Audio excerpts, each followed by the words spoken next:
Good evening, YouTube community, sports fans, nation and worldwide. It's Lex Anderson here in the Sports Opinion Log.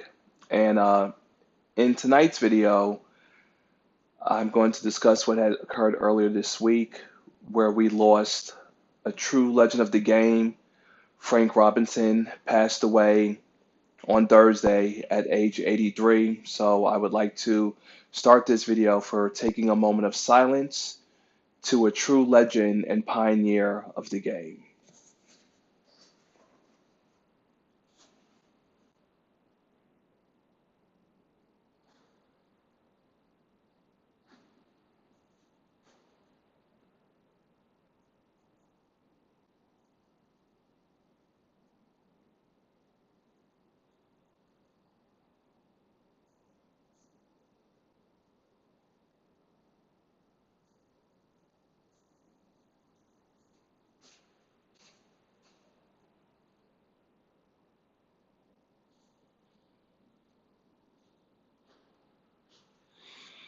Okay, and like they say, play ball, right? And you know what? Frank Robinson, did he ever play ball? I'm making this video as a part of, not just the Sports Opinion Log, but also for Black History Month, letting it be known the accomplishments of our people, African American men of color who came into a league that was very racist to us and excelled. He is the first and only player to be named MVP in both the National League and the American League. He was a player. He was also the first African American man to be a manager of a team.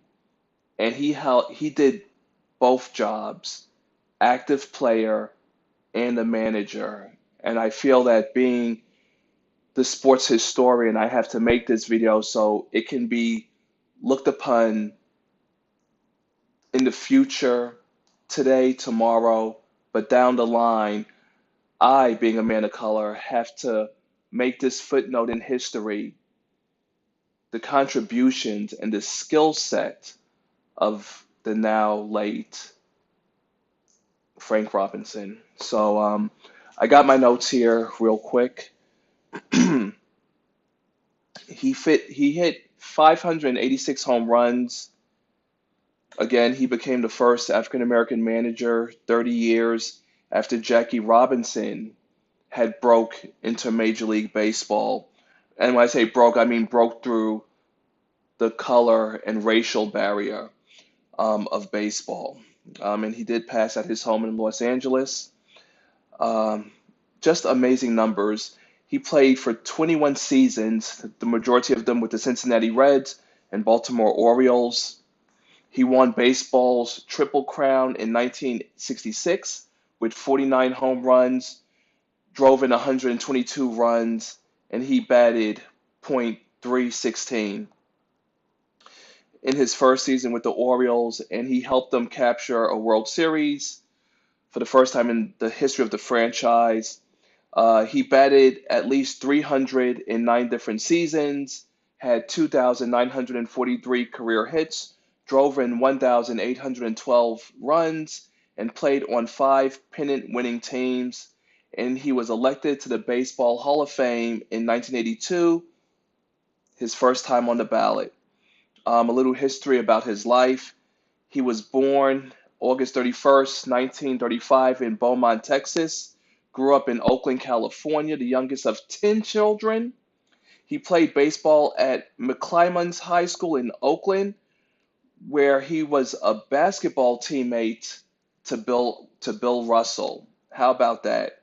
He signed with the Reds in 1953, made his major league debut as their left fielder 3 years later, and hit 38 home runs and was named Rookie of the Year in that season. He then went on to hit 37 home runs, drove in 124 runs, and batted 323 for the Reds in 1961, made them pennant winners, and that was the year he earned the National League's Most Valuable Player award. He was traded to the Baltimore Orioles in 1965 and was named MVP for the American League and MVP in the World Series in 1966 when the Orioles swept the Dodgers. And you just see how the Dodgers just can't get the job done when it comes to World Series. In the 6 years that he spent with, excuse me, in the 6 seasons he spent with the Orioles, he led them to 4 pennants and 2 World Series championships.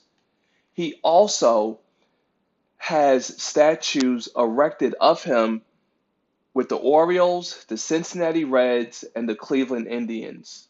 Wow, that is very amazing. 3 statues, 3 different teams. Our black is truly beautiful, and no one dominates like a black man or an African American man whose mind is focused and has the natural skill set and physical gifts to go out and just dominate. He entered the Hall of Fame with Hank Aaron, who was then baseball's home run king. A little something here about his coaching career. He made his debut as the major's first black manager with the Cleveland Indians on April 8th, 1975, and again was still an active player. In that ceremony, Jackie Robinson's widow, Rachel Robinson, threw out the ceremonial first pitch. And again, being an active player, he hit a home run in his first at bat as the DH and led the Indians to a 5-3 victory over, you guessed it, the New York Yankees. He was also named the AL Manager of the Year in 1989 when his Orioles finished second, 2 games behind the Toronto Blue Jays. So there you have it. History made, history set.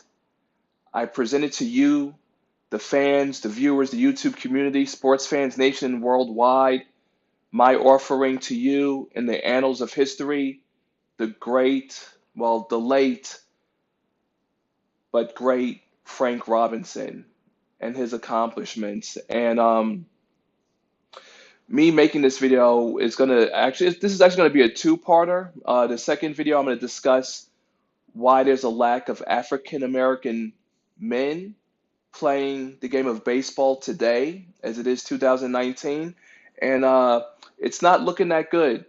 I don't want to say for us because as people of color, we're thriving in the NBA, in the NFL, but the numbers for Major League Baseball are very disappointing. I would pretty much label it as extinction level. So,